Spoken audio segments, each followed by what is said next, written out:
The Rocky Mountains of Colorado attract thousands of tourists every year with their rugged beauty. But these same rocky slopes can swallow a person up without a trace. In April 2022, Debra Reynolds, a 27-year-old experienced climber, set out on a hike and never returned. After 2 weeks of fruitless searches involving helicopters and search and rescue dogs, she was officially declared dead, and the incident was chalked up to a fatal accident. However, exactly 3 weeks later, deep in the forest, 8 miles from the nearest hiking trails, a skillfully camouflaged wooden shed was stumbled upon by chance. When the heavy door was broken open, witnesses froze in sheer horror. In the center of the completely dark, damp room, Debra was hanging. She was suspended upside down by a complex system of professional-grade cables. Her skin had taken on a deathly bluish hue, and her body was emaciated to the point of exhaustion. But the most terrifying thing turned out to be something else. In the eerie silence of the hangar, a faint, intermittent wheeze rang out. The girl was alive.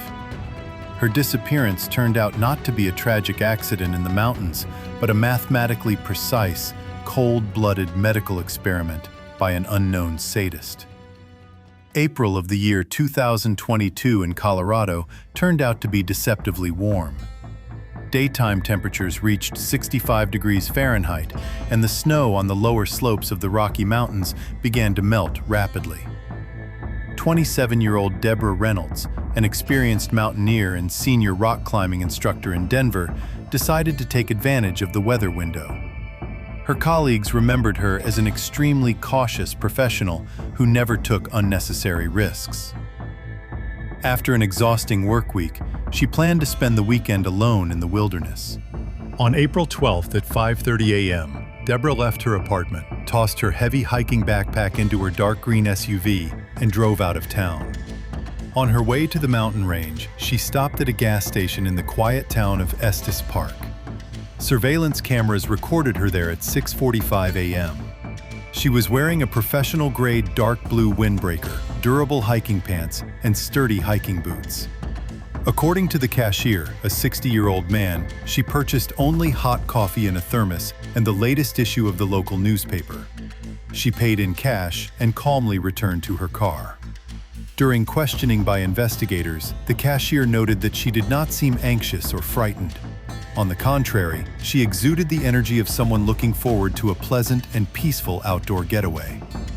Her final destination was Rocky Mountain National Park, specifically a rugged trail that began at the base of the Longs Peak Massif. This area is notorious for its steep elevation changes and rocky scree slopes, which are deadly even for professionals. Debra parked her SUV in an empty gravel lot. The park ranger's log contained her handwritten entry, made at exactly 7:15 a.m. She clearly stated that she was setting out on the trail alone, had a professional satellite tracker, and a supply of provisions for exactly 2 days. After leaving this formal record, Debra set off along the trail deep into the dense coniferous forest. According to her original plan, she was supposed to return home on the evening of April 14th. When she failed to show up for work at 9 a.m. on April 15th, and all her phone calls were immediately diverted to voicemail, her colleagues sounded the alarm. The director of the rock climbing center immediately contacted the missing woman's relatives and then called emergency services. The situation was complicated by the fact that the satellite tracker, which Debra always attached to her backpack strap, wasn't sending any signal. The device's technical support team confirmed that the coordinates had not been updated since the morning of April 12th. It appeared as though the device had been suddenly destroyed, or its signal had been deliberately jammed, immediately after she entered the forested area. By noon on April 15th, a large-scale search and rescue operation was underway. An operations center was set up near the missing person's abandoned car. More than 80 volunteers, National Park Service employees, and dog handlers with search dogs began methodically combing through the thickets. 2 National Guard helicopters, equipped with powerful thermal imaging cameras, circled the mountains for hours within a 10-mile radius. the dog handlers reported that the dogs confidently picked up a scent from the car door. The dogs led the rescuers for about 2 miles, but at a fork in the trail leading to Boulder Brook Canyon, the trail abruptly ended, as if Debra had simply vanished into the thin mountain air. Days passed, and the faint hope of finding the girl alive was rapidly fading. At night, temperatures in the high mountains dropped dangerously low, to 25 degrees Fahrenheit. No human could survive out in the open in such harsh weather conditions for more than a few days without shelter. Rescue teams expanded the search area every day. They methodically searched dozens of natural caves, the beds of dried-up streams, and dangerous crevices. The result was absolutely nothing. They found nothing. Not a lost glove, not food scraps, not even traces of a campfire. The search radius was expanded to 20 miles, and specialists were brought in to descend into the deepest ravines. But the massive mountains remained completely silent. At the end of the second week of fruitless searches, the command center made the hardest decision. At an official press conference on April 26th, a representative of the sheriff's office announced the conclusion of the active phase of the operation. Journalists were dryly informed that Debra Reynolds had most likely been the victim of a tragic accident and had fallen into an inaccessible mountain crevice. The case was formally closed, the operational headquarters was disbanded, and the search teams returned home. None of the experienced rescuers even suspected at the time that the official version had nothing to do with the chilling reality. The forest thickets remained silent, not because they had forever swallowed the body of the climber who had fallen from the cliff, but because they were securely concealing a dark secret, one that would be bloodily revealed in just a matter of days. Exactly 3 weeks had passed since the official suspension of the search and the disappearance of Debra Reynolds. On May 3, 2022, a group of 3 independent surveyors was carrying out routine work under contract with a research company. Their task was to conduct in-depth soil surveys at the foot of the Miker mountain range.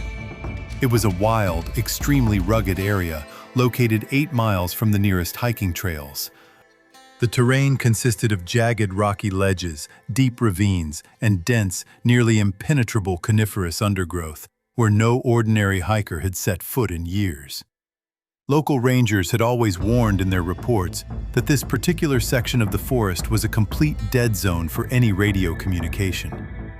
According to the testimony of the team leader, 42-year-old Thomas Harris, at about 2:15 p.m., they veered off their original route by several hundred feet due to a massive pile of fallen trees. It was then that one of the technicians noticed a strange topographical anomaly. The hillside looked unnaturally straight, as if someone had deliberately cut away a section of soil with specialized equipment. After approaching a few dozen steps closer, the men finally realized that what they were facing was by no means a whimsical play of the natural terrain. In the dense shade of ancient pine trees, skillfully camouflaged with fresh branches, massive boulders, and old khaki-colored canvas tarps, a wooden hangar was hidden. The structure was perfectly integrated into a natural crevice in a massive rock face, making it completely invisible both from the air during rescue helicopter flights and from a distance of several dozen feet on the ground. The hangar looked long abandoned. Its exterior walls were thickly overgrown with gray moss and fine lichen, but the massive doors were securely held shut by a heavy steel padlock. This detail stood in stark contrast to the dilapidated appearance of the old wood, as there were no traces of rust on the metal.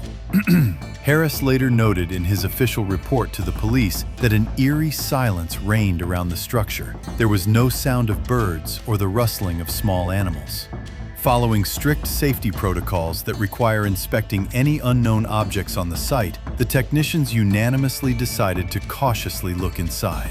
Using a heavy geologist's hammer, Harris knocked the rotten planks with the hinges off with a few powerful blows. The heavy door creaked open, instantly releasing the pent-up, unbearably cold air.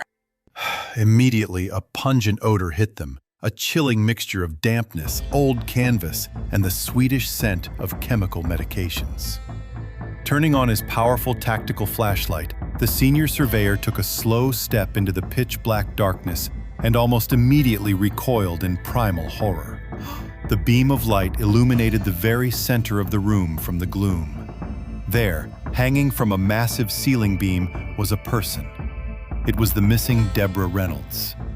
She was hanging upside down, expertly secured by an intricate system of climbing ropes, steel carabiners, and mechanical pulleys.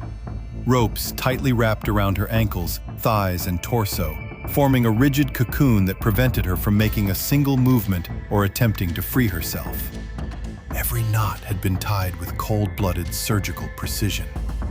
The sight was so shocking that one of the young technicians couldn't bear the psychological pressure and rushed out into the street. The exposed areas of the girl's skin had taken on an eerie, deathly bluish hue. Due to her extremely prolonged time in an upside-down position, all her blood had inevitably pooled in the upper half of her body. Her face was unrecognizably swollen, and her eyes were tightly shut. Her pale arms hung limply downward, barely touching the dirty floor of the hangar. For a moment, it seemed to all three men that they had stumbled upon a forest crypt, and that before them lay only the cold corpse of a climber who had hung there in this pitch-black darkness for all those long 3 weeks of the most extensive search. Harris reached for the satellite radio with a trembling hand, desperately trying to pick up a signal so he could immediately call the Rangers. He took another cautious step closer to the suspended figure, trying to make out the details of the rigging so as not to accidentally dislodge anything before the forensic team arrived. And it was at this tense moment, in the absolute silence of the isolated hangar, that a sound rang out that made his blood run cold. It was a faint but unmistakable, intermittent wheeze. The beam of his flashlight instantly swept across the girl's chest. It rose barely perceptibly, yet steadily and rhythmically beneath her storm gear. His rational mind categorically refused to accept the reality after 21 days of isolation, hanging upside down in an abandoned torture chamber without food or water. She was still breathing. Stunned, Harris took another step forward, and a bright light illuminated a tiny detail in the darkness that instantly turned his understanding of this discovery on its head, transforming the mountain tragedy into something far more ominous and terrifying. Friends, before we dive deeper into this chilling story, I'd like to ask you to subscribe to the channel, like this video, and leave a comment.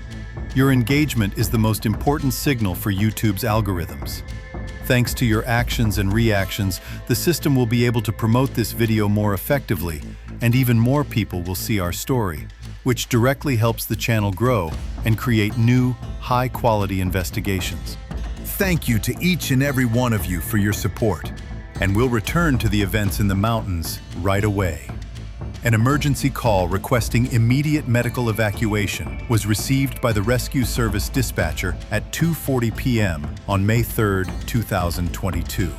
Realizing the critical condition of the girl they had found and the absolute impossibility of safely transporting her through the rugged terrain, the rescuers immediately requested air support. The transport helicopter landed on the nearest rocky clearing, and by 4:15 p.m., Debra Reynolds had been transported on a rigid stretcher to the intensive care unit at the University Hospital in Denver. The emergency room doctors and intensive care specialists were utterly shocked by what they saw. Medical science has clear, unbreakable limits on what the human body can endure. From a physiological standpoint, a person simply cannot survive while suspended upside down for 21 days. Gravity acts relentlessly in such cases. Under these conditions, blood inevitably pools in the skull. This rapidly leads to a critical increase in intracranial pressure, massive brain edema, and fatal hemorrhages. Furthermore, without access to clean water, total dehydration sets in quickly, and toxins ultimately destroy the body, causing complete kidney failure as early as the 3rd or 4th day. But the patient was alive. Her chest continued to rise rhythmically, and the monitors recorded a heartbeat that was extremely weak but stable. The answer, which was soon provided by the doctors and forensic investigators who remained at the scene, instantly transformed the story of a miraculous survival into a chilling thriller. Debra's survival had absolutely nothing to do with a miracle or the hidden reserves of the human body. During the initial examination in the intensive care unit, after carefully cutting open her dirty storm gear, the nurse on duty noticed the girl's right forearm. There, beneath a thin layer of dirt and caked-on blood, was a professionally inserted intravenous catheter. It was perfectly inserted into the vein and securely held in place with a wide, transparent medical adhesive bandage. At the same time, a police task force that had begun a detailed search of the wooden structure at the foot of the mountain found something that finally tied up all the loose ends. In a dark corner of the shed, neatly stacked in black trash bags, lay dozens of empty medical bags. These were containers from standard saline solution, specialized liquid nutritional mixtures for intravenous feeding, and empty ampules from extremely potent sedatives. The picture of the crime took on a chilling, mathematical clarity. Someone hadn't simply kidnapped Debra and left her hanging in an isolated forest to die slowly, alone. The maniac regularly visited this remote hideout, as if following a strict medical schedule. He methodically hooked her up to IV drips, administering exactly the amount of fluid and chemicals critically necessary to maintain her body's basic vital functions while she was in a deep, drug-induced sleep. Moreover, forensic experts noted deep, fresh friction marks on the massive load-bearing ceiling beam and the specific positioning of the steel fasteners. A thorough analysis of the system of climbing blocks revealed that the perpetrator had not kept his victim in a single static position the entire time. He periodically returned to the hangar to adjust the angle of her incline using a complex system of ropes. He lowered and raised the body with cold-blooded precision to stimulate blood circulation and prevent fatal blood stagnation in the brain. This was not a sudden act of aggression, nor was it a trivial attempted murder. It was a sadistic, meticulously planned medical experiment, pushing the limits of human endurance. The perpetrator had created the perfect torture chamber, where the line between the victim's life and death depended solely on the milliliters of solution injected and the angle of the cable's tension. However, when experts began to examine in greater detail the technique used to tie the knots with which Debra had been bound, the detectives realized something even more disturbing. The person who set this flawless trap had left a distinctive signature that conclusively proved the monster was not merely an experienced mountaineer, but a cold-blooded professional whose skills pointed to a very specific and narrow circle of suspects. Detectives from the Homicide Division immediately set out to untangle this complex web, both figuratively and quite literally. Upon arriving at the forest hangar, forensic experts spent more than 12 hours simply documenting in detail the system of ropes that had held Debra captive. Working conditions were extremely challenging. There was a lack of light, and investigators had to proceed with the utmost caution so as not to destroy evidence. The police's chief technical specialist noted in his official report that the ropes had been tensioned with mathematical precision. Each knot had been tied with flawless, almost machine-like precision. These were not the haphazard loops of an amateur or the standard hiking knots found in beginner's guides. Experts unerringly identified such specific knots as the classic figure 8, the complex alpine butterfly, and the reliable Austrian guide. The nature of the tension and the use of expensive 11mm thick static Kevlar ropes, which can easily withstand loads of thousands of pounds, pointed to one thing. The criminal possessed expert skills in industrial climbing, rigging, and, most likely, had real-world experience in high-altitude rescue. He knew exactly how to distribute a person's body weight through a system of metal pulleys so that the ropes would not fray over the course of 21 days. While forensic technicians were collecting physical evidence in the forest, the cybercrime unit turned its attention to the victim's digital footprint. After obtaining an emergency search warrant, detectives seized Debra's complete cell phone billing records for March and the first half of April 2022.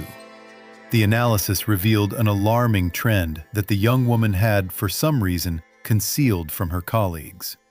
Starting on March 15th, she had received a series of strange, anonymous messages from an unknown number. The carrier confirmed that the number was registered to a disposable prepaid SIM card purchased with cash. These texts contained not a single word, no threats or demands, only precise geographic coordinates. Investigators plotted these coordinates on a digital map of Colorado. The result was chilling. Each point indicated deep and dangerous mountain canyons within a 50-mile radius of Denver, where there was absolutely no cell service. Someone had been methodically sending her the locations of the most remote places, openly demonstrating their control and the fact that they knew the wilderness better than she did. The last message arrived on April 10th, exactly 48 hours before her fateful hike along the rugged trail through the mountain range.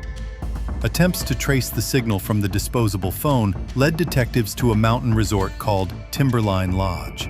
It was there, in mid-February 2022, that Debra had conducted an intensive 2-day seminar on safety on challenging rock climbing routes. Detectives from the Homicide Division immediately went to the scene to interview staff and seize the hard drives from the video surveillance system's servers.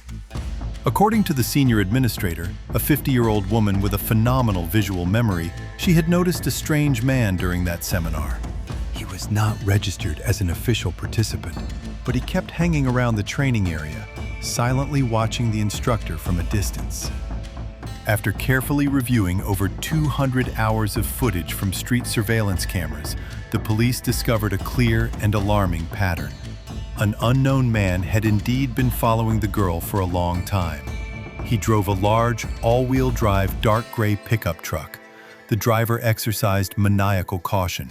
He always parked his heavy vehicle exclusively in the camera's blind spots, at least 100 feet from the main entrance, skillfully hiding in the deep shade of the pine trees. Facial recognition algorithms proved completely ineffective.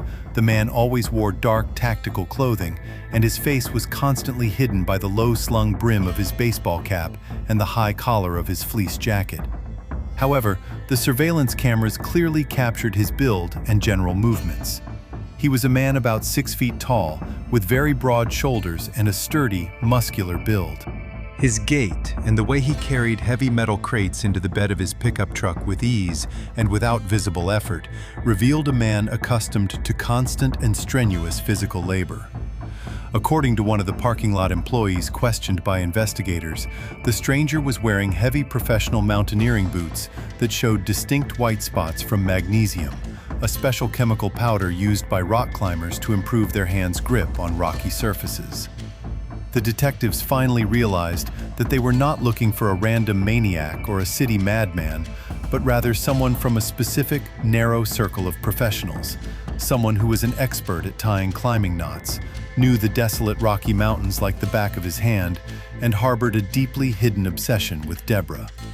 Cybercrime investigators returned once again to the digital footage from the complex's security cameras, using the latest software to stabilize the footage.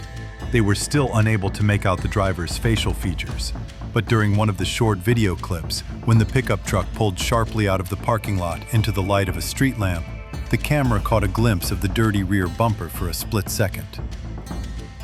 Clearly visible on the metal were the first 3 letters of a Colorado license plate and a round sticker from a local extreme survival club. When the detectives entered these scraps of information into the police database, along with the profile of a professional instructor, the system froze for a few seconds, analyzing thousands of matches. Then a single name appeared on the monitor screen.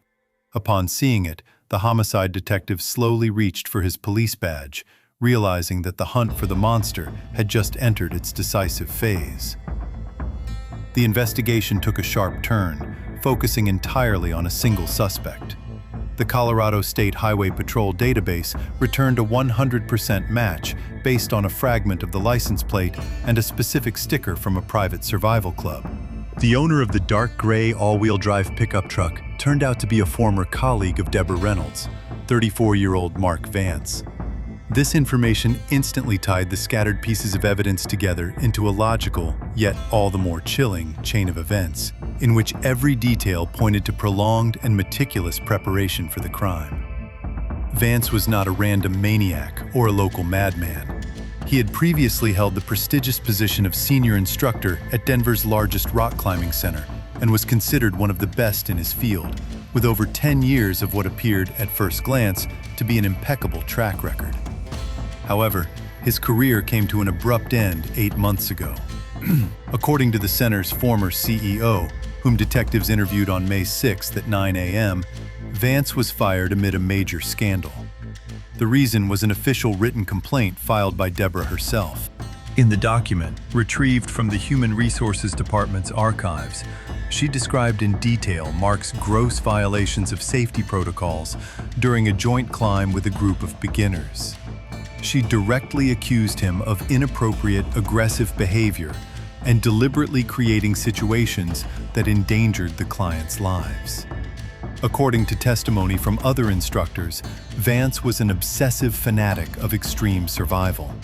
He openly and extremely frequently claimed that modern tourists had become too soft, weak, and spoiled. According to his bizarre philosophy, the mountains were supposed to mercilessly weed out those who were not prepared for real physical suffering. After his disgraceful dismissal, he didn't simply fade into the background. He harbored a deep, destructive grudge, believing that the young female instructor had not only taken his beloved job, but also humiliated his unshakable authority within the professional mountaineering community. After obtaining an emergency search warrant and full access to the suspect's bank records, police financial analysts uncovered the true, chilling picture of his preparations. What they saw in the multi-page bank statements left no doubt about his sadistic intentions. Between March 1st and April 10th, 2022, Mark Vance began buying up large quantities of extremely specific items that in no way fit into the arsenal of an ordinary tourist. His credit cards were riddled with countless transactions at veterinary pharmacies, specialty hardware stores, and private websites selling professional rigging equipment. According to an official report from the finance department, on March 15th at 2:20 p.m., Vance purchased over 300 feet of high-strength Kevlar rope, which can withstand enormous loads and is used exclusively in industrial rock climbing.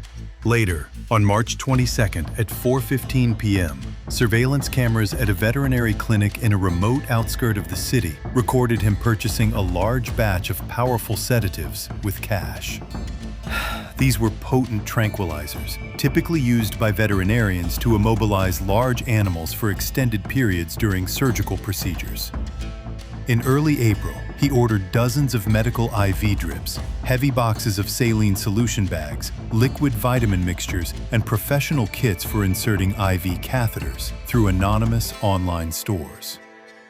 Every transaction, every saved receipt, and every methodical purchase literally screamed of his sick, inhuman ambitions. Homicide detectives, working alongside criminal psychologists from the Federal Bureau of Investigation, analyzed the collected financial data and the results of the search of the forest hangar and reached a horrifying conclusion. The motive for the crime became crystal clear, and it was far more terrifying than ordinary criminal revenge. Vance didn't just want to kill her.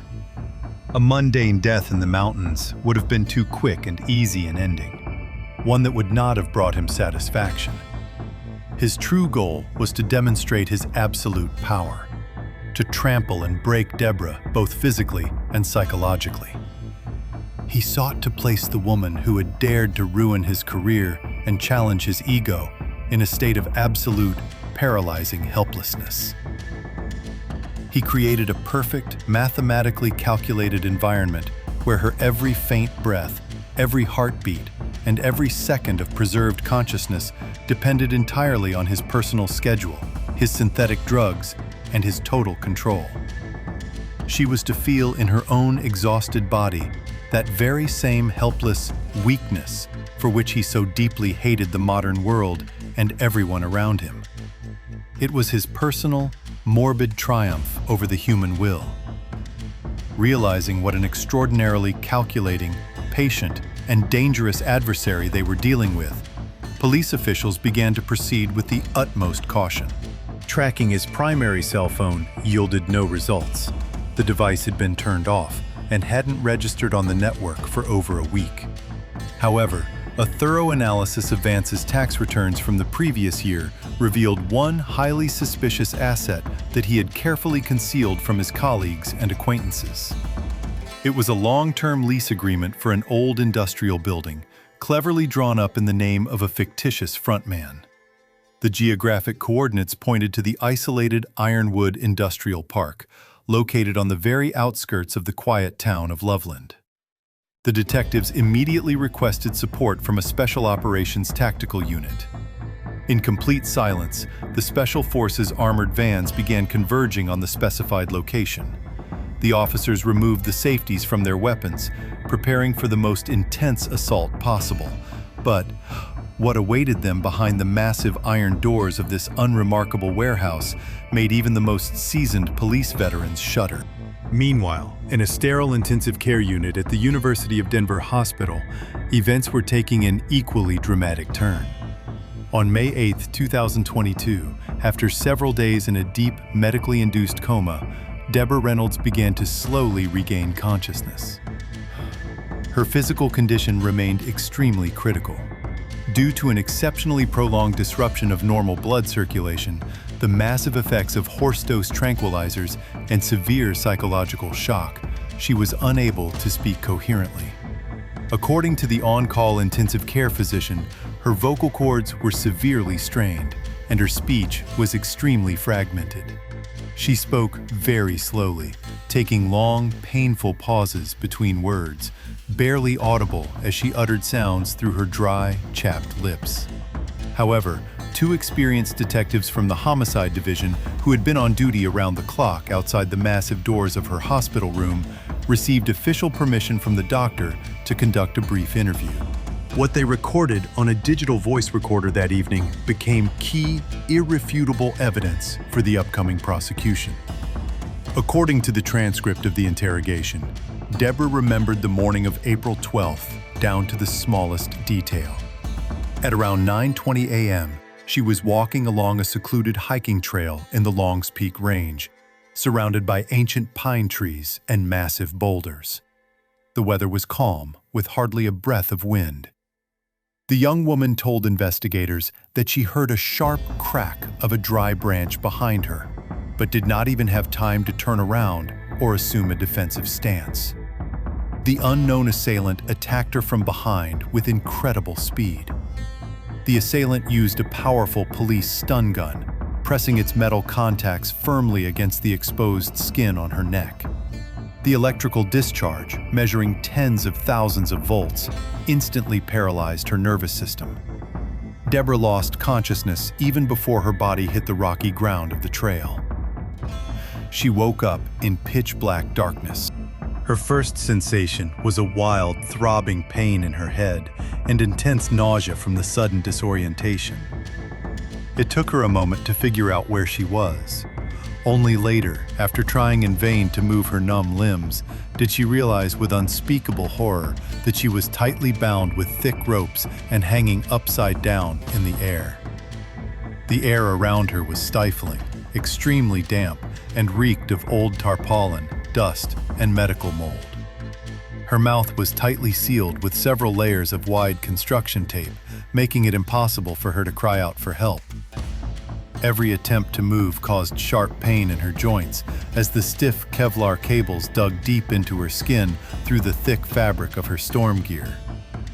The feeling of utter helplessness paralyzed her mind more effectively than any drug. Debra described to the detectives the chilling routine of her captivity, which resembled the worst possible nightmare. Her unknown tormentor came exactly once every 2 days, as if following a strict prison or mathematical schedule. His arrival was always preceded by the distinctive metallic scrape of a heavy padlock on the wooden door of the hangar. He never turned on the main light, relying solely on a powerful tactical flashlight. The narrow beam of light instantly blinded the girl, preventing her from making out her surroundings or the kidnapper's facial features. The criminal never uttered a single word. He completely ignored her muffled moans, tears, and desperate, convulsive attempts to attract his attention. His face was always concealed by a black tactical mask made of thick neoprene with no openings for the mouth, and his hands were clad in blue medical gloves that creaked with every movement. He moved in absolute, deathly silence, broken only by his own steady, heavy breathing through the mask's fabric and the muffled sound of liquid dripping. Debra testified that the maniac methodically checked her pulse at her neck each time. Then, with cold fingers, he pulled back her eyelids and shone a flashlight directly into her eyes, professionally checking her pupils' reaction to the light stimulus. After the rigorous medical examination, he would take new bags of saline solution from a plastic container, connect them to the catheter in her arm, and carefully adjust the tension of the climbing ropes. He acted with frightening precision, like an impartial mechanic performing routine maintenance on a complex industrial machine. No emotion, no anger, no compassion. Only cold-blooded, calculated control over her gradual, controlled fading away. These quiet testimonies, filled with primal horror and forever recorded on a digital audio tape in the hospital room, ultimately formed an unassailable body of evidence for the prosecutor. They completely dismantled the defense's future strategy and left Vance no chance for exoneration or mitigating circumstances related to a state of passion or temporary insanity. It was pure, mathematically planned, and sadistic torture, deliberately dragged out over weeks. After recording the exhausted victim's final words, the detectives turned off the recorder and silently stepped out into the brightly lit corridor of the intensive care unit, deeply shaken by what they had heard. They knew full well that they now had irrefutable proof of this monster's guilt. However, at that very tense moment, the portable radio on the senior investigator's shoulder suddenly came to life with a sharp, static crackle, shattering the hospital's silence. The state police dispatcher urgently called in all available SWAT teams on a secure radio frequency. The dark gray pickup truck they were searching for had just been spotted by traffic cameras, and it was speeding toward the most dangerous mountain pass, leaving the police only a few minutes to intercept it. The net around Mark Vance finally closed in on May 12, 2022. After he was officially placed on the federal wanted list, hundreds of patrol units received a description of a specific dark gray all-wheel drive pickup truck. At 2:15 p.m., the Highway Patrol's automated license plate recognition system detected the wanted vehicle. It was traveling rapidly westbound on Interstate 70, very close to the dense forests of the Arapaho National Forest. Realizing that he was being closely pursued by several patrol cars with their flashing lights on, Vance made a sudden and extremely dangerous maneuver. He blindly plowed through the plastic road barriers and, traveling at over 80 miles per hour, veered onto a narrow dirt road, deeply rutted by the spring rains, in an attempt to hide in the woods. The criminal's pickup truck, professionally equipped for extreme off-road driving, left clouds of thick dust in its wake, but police helicopters were already tracking him closely from the air, coordinating with ground units. Finally, driven into a geographical dead end, Vance was forced to slam on the brakes near an old abandoned hunting cabin. This half-ruined wooden structure stood right on the very edge of a steep, rocky cliff, nearly 300 feet deep. There was absolutely nowhere for him to retreat. Vance instantly leaped out of the driver's seat, grabbing a heavy black duffel bag, and quickly barricaded himself inside the dark cabin. Over the next 30 minutes, the perimeter was completely and tightly sealed off. 3 armored vans from the state's Special Operations Tactical Unit arrived at the scene. Police snipers silently took up firing positions on the nearby hills, perfectly camouflaged among the rocks and fallen trees. Exhausting, extremely tense negotiations began, lasting a full 3 hours. According to the official report by the senior police negotiator, Vance behaved extremely aggressively and irrationally. Through a broken window, he shouted incessantly that the entire hut was heavily rigged with C4 plastic explosives. According to the officers who maintained the perimeter, the maniac made a single, non-negotiable demand: that a fully fueled helicopter be provided to him immediately. Otherwise, he threatened to blow himself up along with the house, taking to the afterlife all the officers who dared to approach the front door. But his famously ironclad psychological control and cold-blooded calculation finally cracked. Police thermal imaging cameras trained on the building clearly showed that there were no signs of massive homemade explosive devices inside. The negotiator methodically used a loudspeaker to wear down the criminal psychologically, monotonously repeating that there was physically no way out and that any resistance was futile. At 7:40 p.m., the old door of the cabin slowly swung open. Realizing he was in a completely hopeless situation, Mark Vance stepped out onto the porch with his hands raised above his head. He surrendered to the SWAT team without a single shot being fired. During a search, they found only spare magazines for his carbine and hundreds of thousands of dollars in cash in his bag, money he had prepared in advance for an illegal escape abroad. The trial, which began in February 2023, became one of the most high-profile and sensational cases in the history of Colorado criminal justice.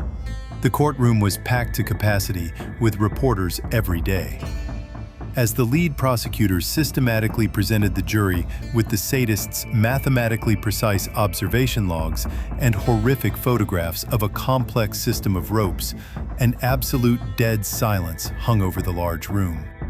Faced with a series of serious charges, including kidnapping, systematic torture, and attempted murder with extreme cruelty, the jury reached a unanimous and swift verdict. The judge sentenced Mark Vance to life in prison without the possibility of parole or the right to appeal for a reduced sentence. For Debra Reynolds herself, however, the real ordeal was only just beginning. At the time of her long-awaited medical rescue, her weight had dropped to barely over 80 pounds. She underwent extremely painful, months-long courses of intensive physical therapy. She had to literally relearn how to stand on her own 2 feet, take her first tentative steps, and bravely endure chronic pain in her severely damaged joints and torn ligaments. In addition to her arduous physical recovery, she faced an endless psychological battle with acute post-traumatic stress disorder, which mercilessly plunged her back into the impenetrable darkness of her suspended state every night. However, her unprecedented survival, defying all known laws of medicine, became an absolute symbol of human resilience for thousands of people.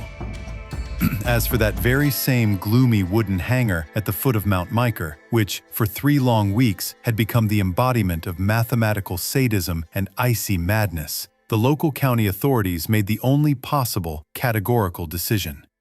At the very beginning of summer, this horrific structure was completely razed to the ground using heavy tracked bulldozers.